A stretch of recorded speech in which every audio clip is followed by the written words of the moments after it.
İyun ayının 3-də Bakıda və Abşeronda hava dəyişkən buludlu, yağmursuz keçəcək. Milli Hidrometeorologiya Xidməti bildirir ki, lakin axşama doğru və gecə bəzi yerlərdə qısa müddətli yağış yağacaq. Güclü şimal-qərb küləyi əsəcək. Temperatur gecə 17-21, gündüz 24-29 dərəcə isti, atmosfer təzyiqi isə 757 mm civə sütunu olacaq. Naxçıvanda axşam saatlarında arabir yağış yağacaq. Bəzi yerlərdə güclənəcək. Temperatur 19-23 dərəcə isti olacaq.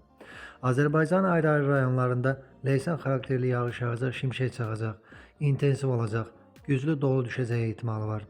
Yüksək dağlıq ərazilərdə sulu qar yağacaq, gecə və səhər bəzi yerlərdə zəif duman olacaq, qərb küləyi arabir güclənəcək. Temperatur gecə 16-20, gündüz 23-28, dağlarda gecə 5-10, gündüz 13-18 dərəcə isti olacaq.